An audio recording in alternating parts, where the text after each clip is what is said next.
Halo, pejuang PTKIN 2025. Siapa nih di sini yang bercita-cita masuk PTKIN favoritnya? Masuk PTKIN memang penuh tantangan, tapi mulai sekarang kalian jangan khawatir lagi karena kami di sini punya solusinya yang akan membuat perjalanan kalian menuju ke sana menjadi lebih mudah. Oh ya guys, di sini aku mau memperlihatkan peserta bimbingan belajar kita di PTKN Info. Nah, dari bisa sendiri para peserta UM PTKN yang telah berjuang buat menghadapi UM PTKIN. Di sini mereka sangat aktif dalam mengerjakan salah satu program tryout kita.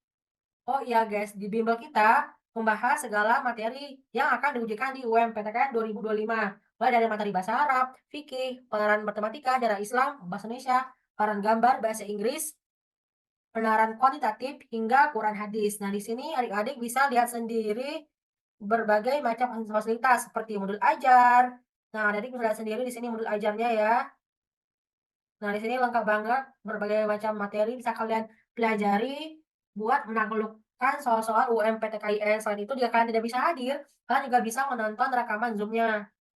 Nah, di sini kalian bisa nonton berbagai macam rekaman kelas, live kelas melalui Zoom di beberapa pertemuan sampai Juni pelaksanaan UMPTK yang dimulai. Bimbel kita terdiri dari berbagai macam mentor guys, dari berbagai kampus PTKIN top. Misalkan ada yang dari UIN Senandung Jati, bahkan ada yang dari kampus umum, PTN umum seperti Universitas Hasanuddin, ada yang dari Universitas Airlangga, dari UINHAS Jember, dan salah satu dari kampus UIN top yaitu UIN Syarif Hidayatullah, UIN Sunan Ampel, ada dari universitas umum seperti Universitas Siliwangi, ada yang dari UIN Said Tulungagung, dan bahkan ada yang dari UIN Sunan Kalijaga hingga UIN Has Jember. Jadi jangan ragu lagi buat kalian yang mau mengikuti bimbel kita ini, segera daftar karena kalian bakal dibimbing oleh mentor kita yang keren dan kece-kece yang mahir di bidangnya masing-masing dan siap membimbing kalian belajar untuk mempersiapkan UMPTK 2025. Di sini ada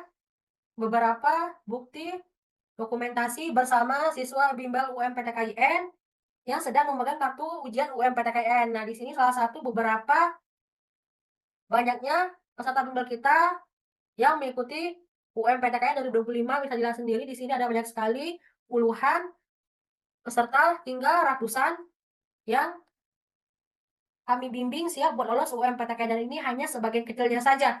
Masih ada banyak yang lainnya. Jadi buat kamu yang mengikuti bimbel kita, segera hubungi WA kami di 0898 0784 433. Ini ada beberapa testimoni siswa bimbel kita ya. Nah, ada yang lulus di UIN Sumatera Utara Medan, jurusan Ekonomi Islam. Testimoninya, Alhamdulillah Kak, saya lulus pilihan satu. Terima kasih ya Kak atas bantuan dan bimbingannya dalam menghadapi UMPTK ini. Sehat selalu ya Kak. Kemudian ada juga yang lulus di UIN Sunan Ampel Surabaya, lulus di UIN Kiai Haji Abdurrahman Wahid, ada yang lulus di UIN Salatiga, ada yang lulus di UIN Maulana Khalil Ibrahim Malang, ada yang lulus di UIN Alauddin Makassar, UIN Sunan Ampel Surabaya, UIN Wali Songo Semarang, dan juga di UIN Raden Fatah Palembang. Dan masih banyak lagi testimoni-testimoni yang bisa kita berikan. Jadi tunggu apa lagi? Seakan adik-adik pejuang UMPTKIN persiapkan belajar kalian dari sekarang karena UMPTKIN makin dekat. Jadi kalian harus ekstra belajar dari sekarang untuk bersaing di saingan kalian di UMPTKIN 2025. Silahkan langsung ikuti bimbel kita, langsung hubungi tim panitia PTKIN Info di WA admin 0898078443. Oke, ditunggu. Si merupakan remaja yang rajin sholat berjamaah di masjid. Ya. Pada siang hari, dia memilih untuk tidur sembari menunggu azan duhur berkumandang. Pada saat menjelang waktu sholat, tiba Susi segera mengambil wudhu dalam keadaan masih setengah sadar. Kemudian dia berangkat ke masjid dengan rasa kantuknya. Pada saat perjalanan ke masjid, dia tidak melihat jalan. Dengan santainya berjalan dengan pikiran yang setengah sadar hingga jempolnya terkena kotoran ayam. Udah gitu doang nggak? Jadi bagaimanakah hukum wudhu susi gitu ya? Iya. A. Harus mengulang wudhu lagi. B. Cukup menghilangkan kotoran ayam dari jempolnya. C. Wudhunya batal. D. Wudhunya susi dihilangkan tidak sah dihilangkan kotorannya dan wajib mengulang wudhunya. Apa? Oh, jawabannya apa gitu, Kak? Hmm. Ingat nggak soalnya apa? Tadi saya fokus Bukan. baca, Kak, bukan fokus nulis. Bukan. Ayo lagi. Hah? Ya. Enggak. Ya lagi guys yang minat guys. Intinya Susi itu ketika dia ke masjid, kan dia udah karena memang sudah batal wudhunya karena tertidur, jadi dia tuh wudhu lagi. Nah, ketika wudhu dan berangkat ke masjid, dia itu menginjak kotoran ayam. Nah, lalu bagaimana hukum wudhunya gitu? Tapi dia langsung sholat gini ya, Kak ya? Apa? Oh ya, yang ditanyakan wudhunya bukan sholatnya. Oh iya ya. Bukan, wudhunya. Kan fokus ke kasusnya itu ke wudhu. Iya ya. Teman-teman yang lain paham sama soalnya? Paham, Kak. Paham, Kak. Paham, Kak. Paham. Terus apa nih jawabannya? D. Udah susah jadi D. biasa. Yakin? Tidak. Perkara yang membatalkan wudhu apa coba? Emang A sama D bedanya apa, Kak? B. Coba diresapi dulu apa perkara yang membatalkan wudhu. Bukan sholat loh ya, wudhu. Kasusnya wudhu, bukan sholat. B insya Allah jawabannya, Kak. Kakak tidak menerima jawaban dari room chat. Maunya langsung bilang. B Siapa insya yang Allah. apa? B insya Allah. Kenapa? D, Kak. D. Kenapa? Kenapa Masih sama cium. alasannya dong? Alasan Bang, alasan jawabannya B Bang, apa Bang?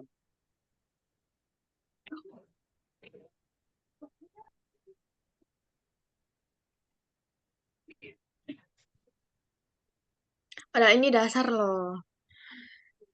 Mungkin C, Kak, wudhunya menjadi batal karena Susi itu tertidur. Kan kasusnya dia itu sehabis tertidur, dia wudhu Udah kembali. lagi. Dia udah Ketika wudhu lagi. dia udah wudhu, dia kan Iya. otomatis udah sadar. Nah, ketika itu dia itu menginjak kotoran ayam. Kalau saya Oh. Kak B, Kak, kalau saya. Kenapa? B. B. Kenapa? B, Kenapa? B. Kenapa? Soalnya dari kita lihat kalau menetral dari soal ya mungkin sulit dipahami bagi anak-anak ya.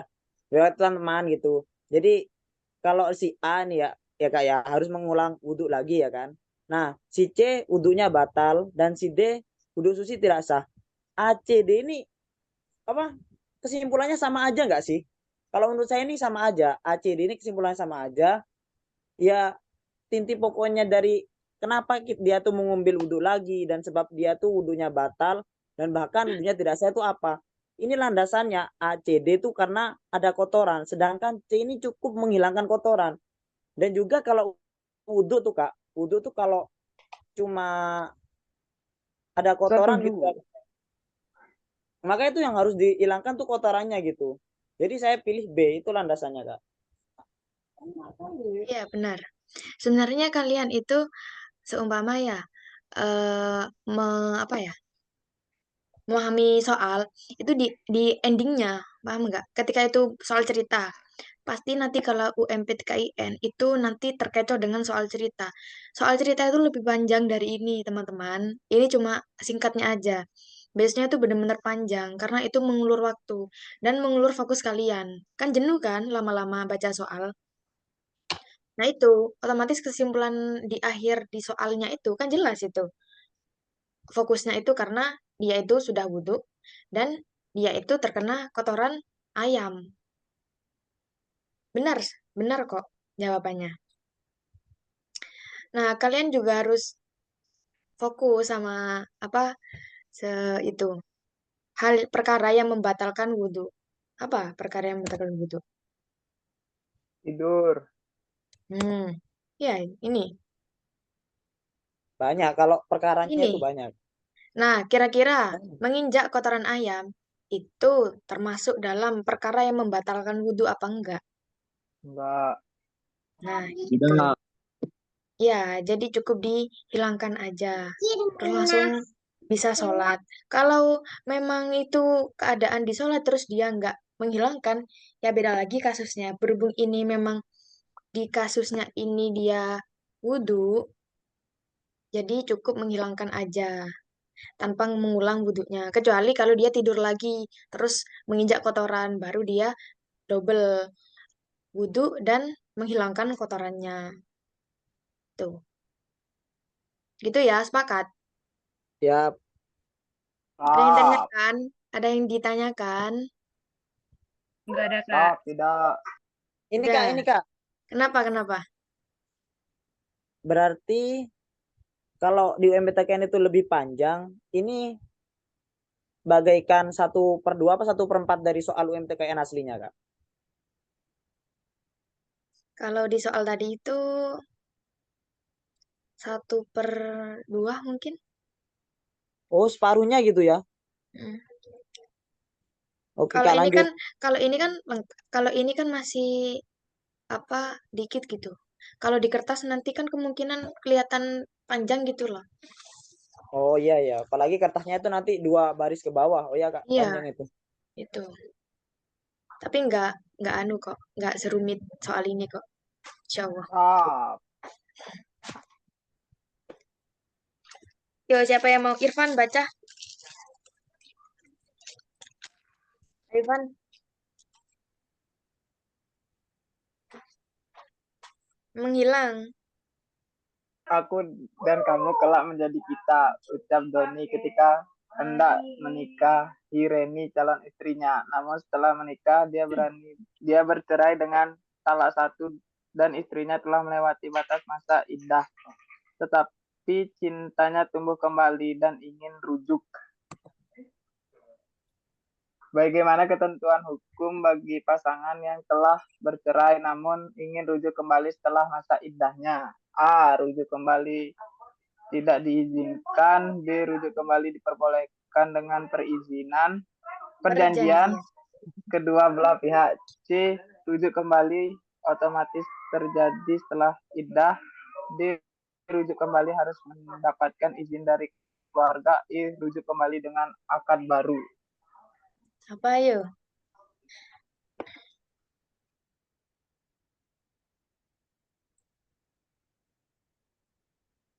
Ayo, guys. Bantu tap-tap layarnya biar ketemu jawabannya, guys. Apa? Udah ada Bisa yang anu nggak apa dapat ada sudah ada yang itu nggak melajari bab nikah? Sudah SMA kelas 11. Ya, itu saya langsung diaplikasikan. Lupa. Dulu nggak bisa, sekarang lupa ya. kocak. Ayo, guys, bantu komentar, guys. Jawabannya Ayo apa? dong, mau komentar langsung di itu apa? Apa? Di, yakin A. Kenapa? Setahu aku sih kalau masa iddahnya telah habis sih kayak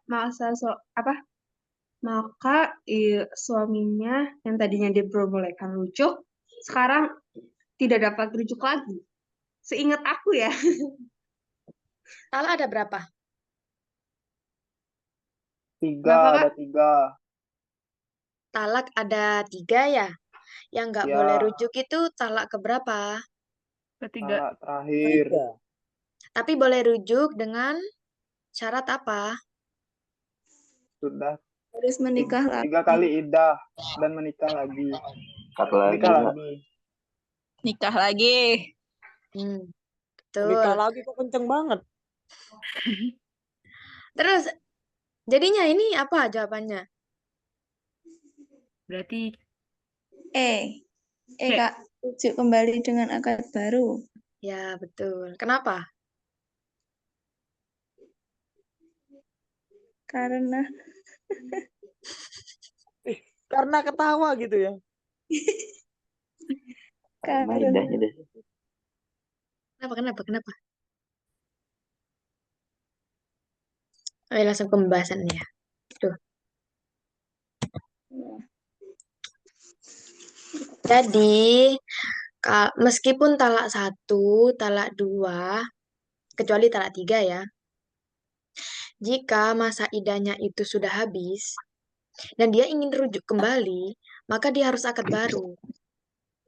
Tapi kalau dia belum selesai masa iddah dan ingin rujuk kembali, maka tanpa akad baru. Jadi langsung rujuk, langsung dibawa ke rumah gitu. Tapi beda lagi kalau sudah masa iddahnya tuh habis. Jadi harus diakad baru lagi. Berarti dari jawaban A, B, C, D itu cuma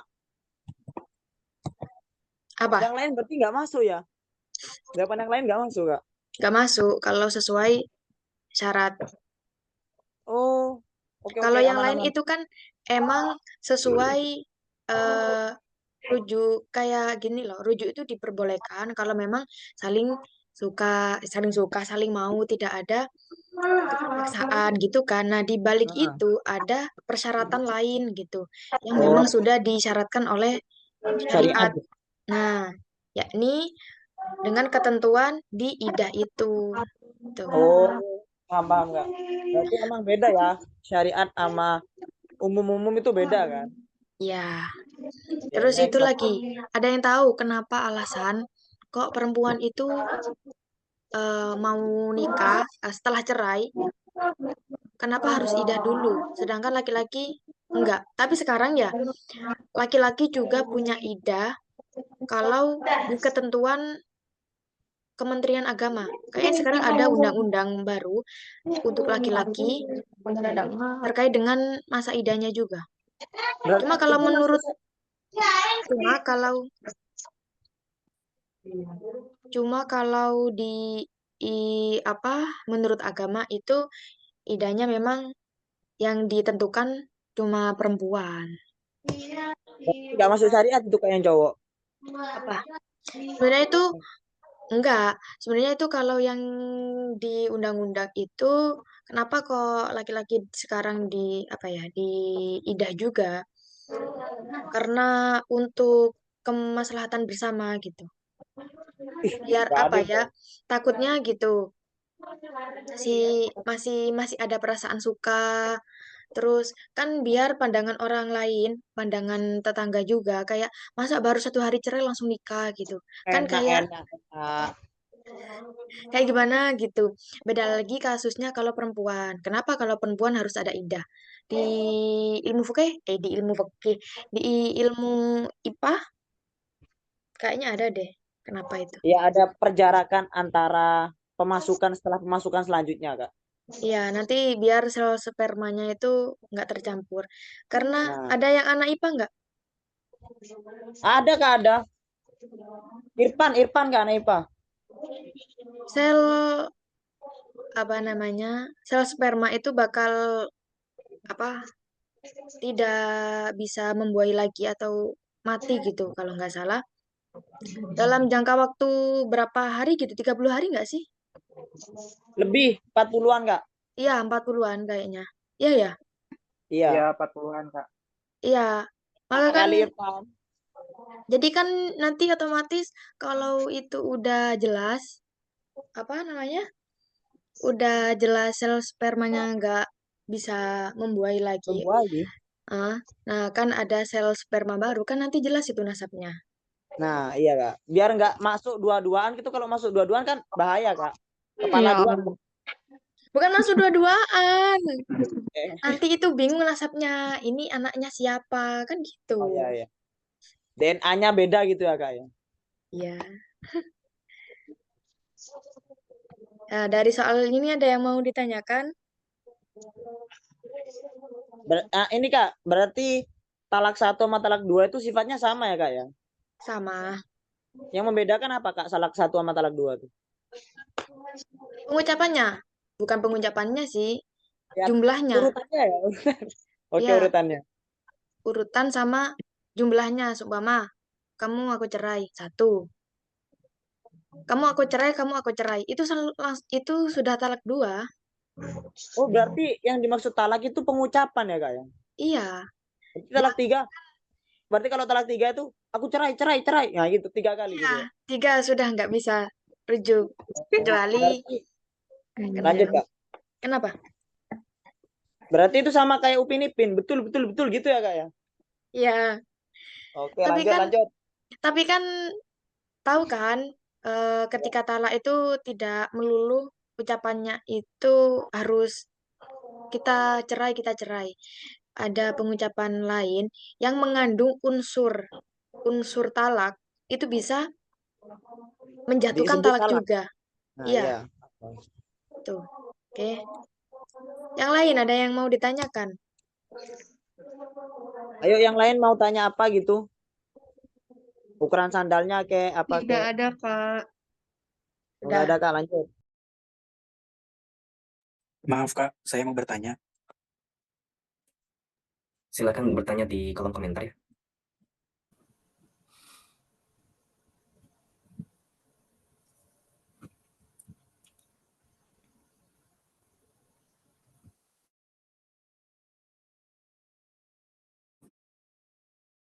Sistem 4 live Zoom.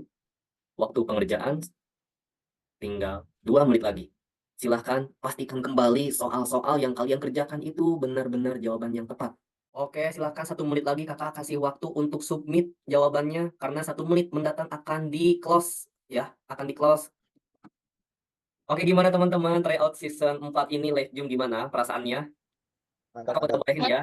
Mantap banget, Kak. Apa?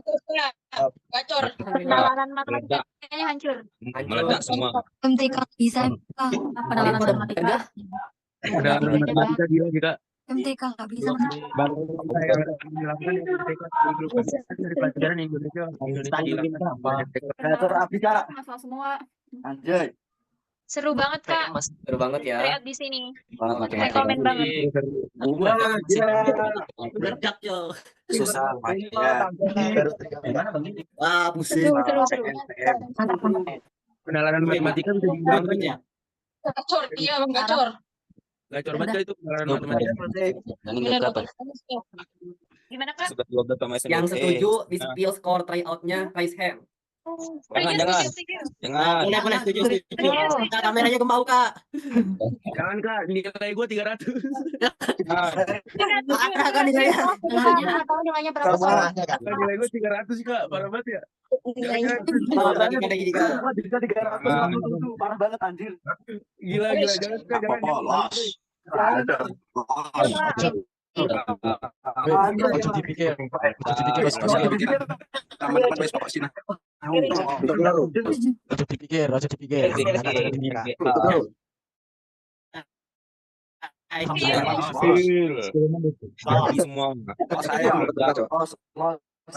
Tinggi kan?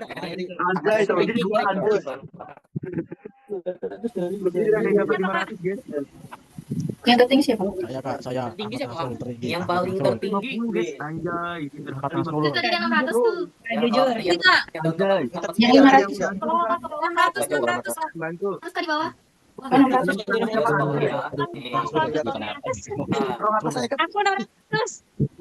Dengan ready. 550. Siapa yang 250? Gue 600-an. Yang 200 Kak, yang 200 skill namanya sebutin. 200 ke bawah. Siapa tuh 200? Ya, jangan Ini namanya kan yang 200. Terus 250. 250. Wow, siapa tuh 700? Daya tinggi 700 itu saya, weh. Keren. Aku Anda. 100, weh. Buset, ada yang 700 nih. Gue 600. Di sharing time ini, mungkin teman-teman ingin bertanya, Kak, gimana kampus, gimana jurusan atau fakultas gitu. Nah, atau bahkan masih bingung untuk milih jurusan gitu ya. Boleh gitu untuk bertanya gitu ya. Kita diskusi seputar kuliah, jurusan gimana, kalian sudah tahu jurusannya apa, nanti gimana, mau kuliah di mana gitu. Kak, mau tanya tadi sosial medianya apa aja, Kak? Takut belum follow aja. Ya. Nanti ketinggalan. Curang berarti curang. Untuk Instagram itu @ptkin.info ya. Oke, sudah.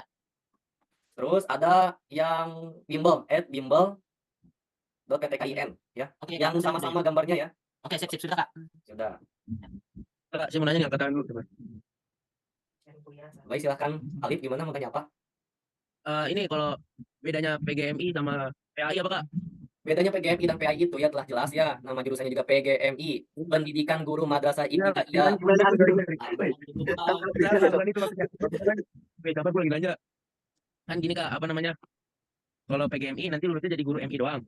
Kalau PAI bisa ke jenjang berikutnya kayak misalnya SMP, SMA-nya gitu. Ya nggak sih, Kak? Iya betul. Jadi kalau misalnya kita mengambil jurusan PAI ya, itu gelar kita memang pertama sama SPD dengan PGMI. Namun PAI itu guru agama bisa kita daftar di SD, SMP atau bahkan SMA. Tapi untuk PGMI itu khusus di MI ya. Mau itu PGMI atau PGSD. PGSD itu khusus di SD. Kalau PGMI itu khusus di MI atau madrasah ibtidaiyah gitu. Kak, mau tanya, Kak. Oke. Siapa yang mau baca? Triani nggak sih tadi? Triana atau Triani?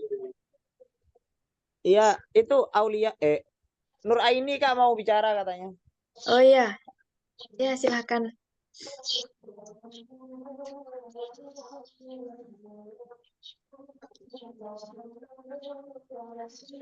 Ini.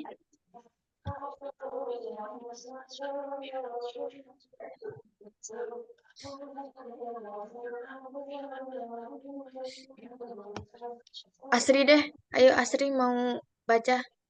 Boleh. Ya, yuk. Seri lagi ngaji.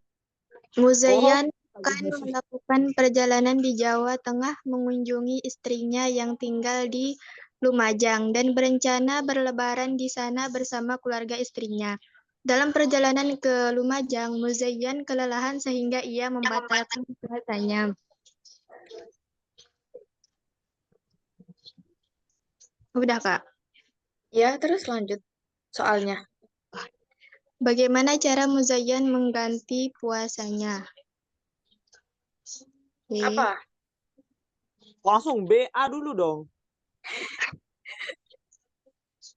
A. Memberi makan 60 orang miskin. B. Mengkodok puasa tanpa membayar fidyah. C. Membayar fidyah sebanyak hari yang ia tidak berpuasa. D. Membayar fidyah dan mengkodok puasa juga. E. Betul semua. Enak kali Apa? Udah, Kak. Ya. Apa jawabannya?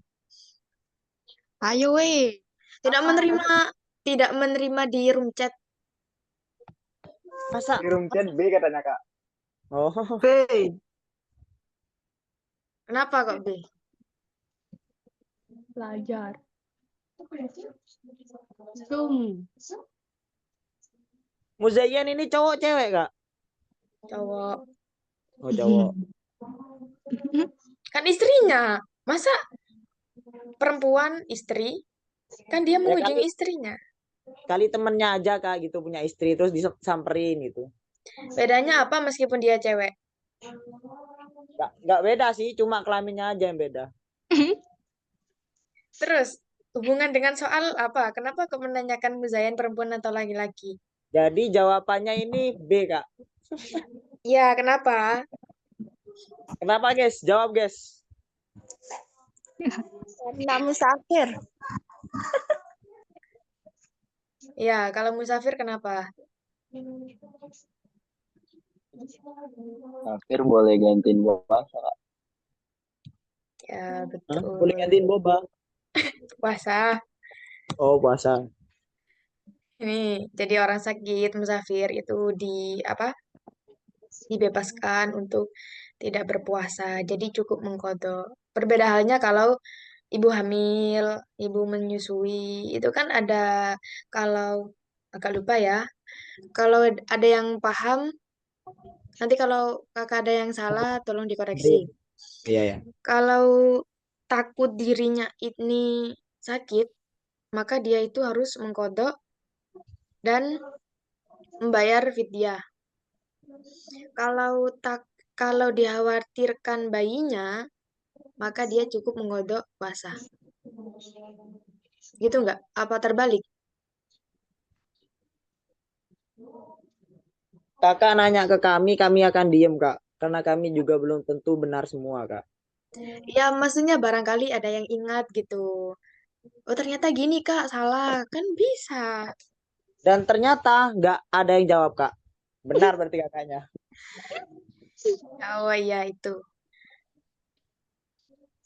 Terus, ada yang mau ditanyakan soal ini? Enggak, Kak. Oke, lanjut ya. Otavia, udah ding? Udah, belum baca ya? Belum. Ya ayo baca. Ayo lanjut Octavia. Pak Salim adalah seorang peternak sapi yang memiliki 7 sapi. Setiap hari Pak Salim membuang kotoran sapinya di belakang rumahnya hingga membentuk suatu gundukan kotoran sapi. Lambat laun, gundukan tersebut berubah menjadi pupuk organik yang bermanfaat bagi tumbuhan. Bersamaan dengan itu, Pak Jarod membutuhkan pupuk organik untuk tanaman-tanamannya. Kemudian Pak Jarod menghubungi Pak Salim untuk membeli pupuk organiknya sebanyak 50 karung.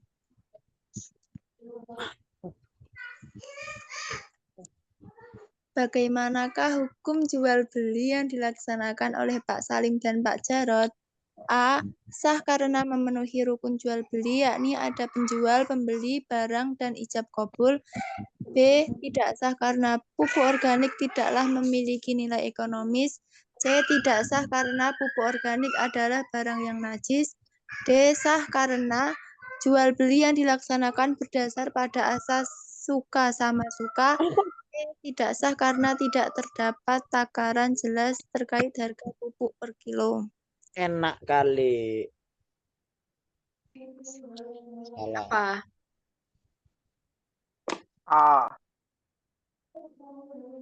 Ya, betul. Kenapa?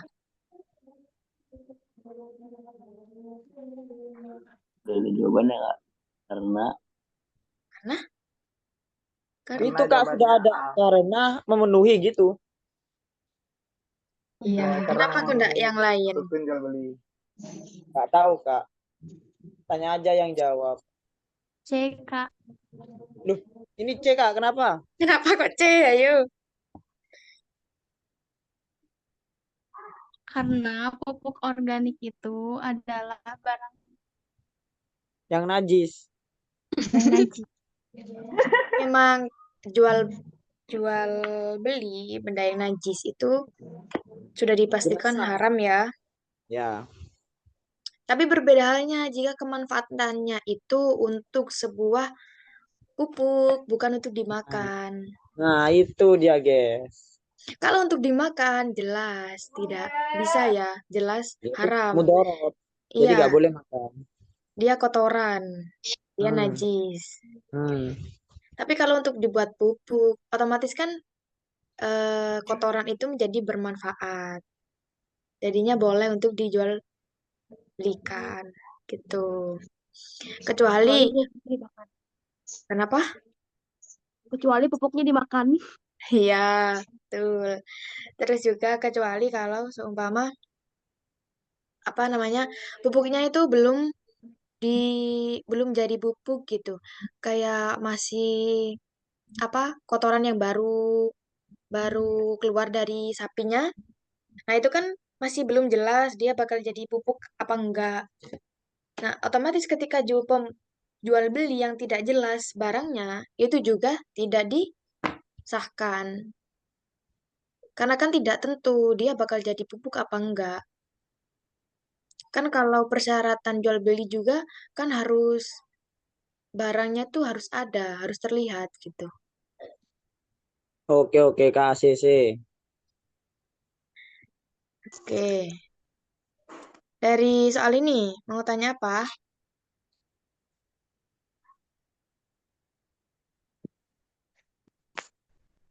Udah, nggak ada yang tanya. Ya itu udah jelas Kak, jelas dohir tuh. Oke. Nah ini.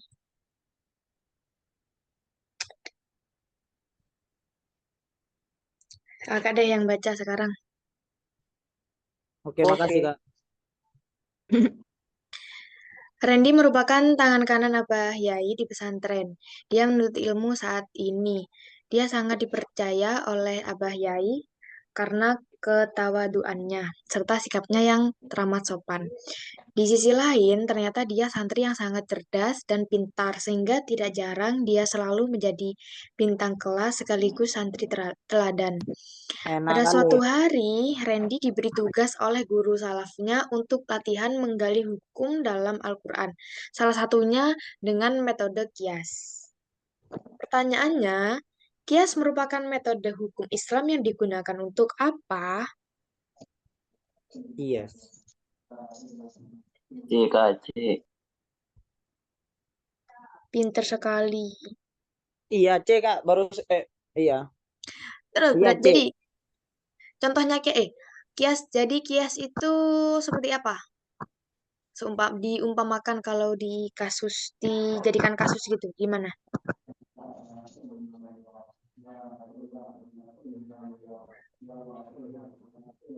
Yes.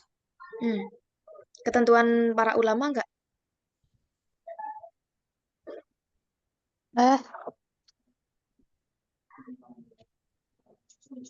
Kan ketika jadi kias itu kan ketika ada permasalahan atau kasus baru dan itu tidak ada di Dalam Al-Quran dan hadis, otomatis kita ikut apa? Lama.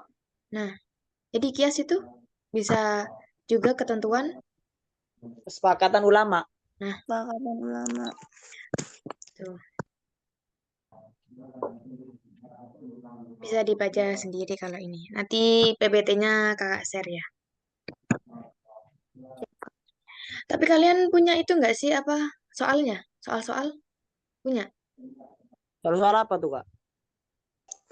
Kayak buku buku soal-soal UMPTKIN gitu. Enggak, ada yang bagi, Kak. Punya, Kak, punya. Punya. Dapat dari mana tuh? Iya. Kayaknya yang beli itu bonusnya itu join Zoom itu deh. Zoom di Iya, sebelah. Kak. Zoom di sebelah. Iya, Kak, dapat Zoom. Oh, jadi kalian itu ikut yang di grup sebelah? Iya, tapi jarang, Kak. Oh, enak kali. Ayo ikut, ayo. Kamu harus beli buku dulu. Beli dulu. Enak kali. Beli. Itu sisinya kayaknya lebih kritis deh anak-anaknya.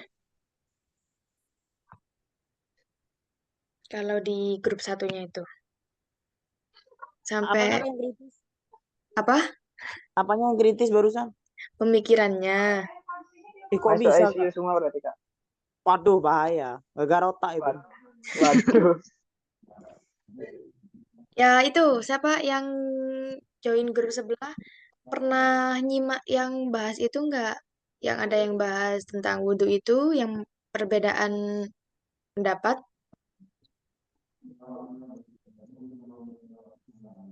Mana sih, Kak? Grup sebelah itu mana sih? Saya nggak bisa tengok ke sebelah loh. Grup ya pokoknya grup sebelah gitu. Ya nggak bisa ditengok, soalnya kamu nggak join. Oh. Kayaknya kalau kamu join seru tambah. Gimana cara join, Kak? Tutor dong, Kak. Beli bukunya. Beli di mana sih? Beli di admin, coba Japri admin. Yang belakangnya 4,33 tuh. Iya, pokok Bisa admin itu yang info UMPTKIN. Oh, ya, Kak. Nah, ya coba nanti join di situ. Banyak di situ. Berapa ya anaknya? Oke, lanjut dulu deh. Ayo. Budi seorang narapidana yang telah bertaubat setelah terjerat dalam hukuman 5 tahun penjara. Pada saat itu, dia selalu meminta bimbingan kepada tokoh agamanya untuk melakukan taubat yang sesungguhnya. Kemudian, salah satu ustadz yang rumahnya bersebelahan dengan Budi ingin membimbingnya dan menyuruh Budi untuk melakukan ibadah dalam bentuk perkataan atau lisan. Pertanyaannya, ibadah yang seperti apa yang Budi lakukan? Apa sih nggak paham aku?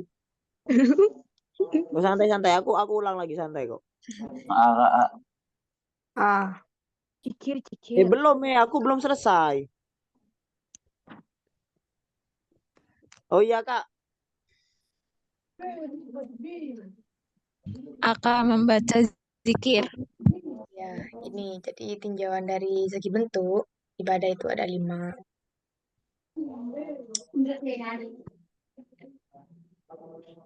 Ibadah berbentuk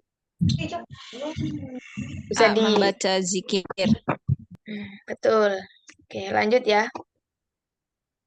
Kayaknya ini umum. Kalau ini umum sih. Jadi ya sangat mudah. Lanjut. Duh. Raskuy. Asri mau Ya. baca nggak? Boleh, boleh Kak. Iya, yuk baca.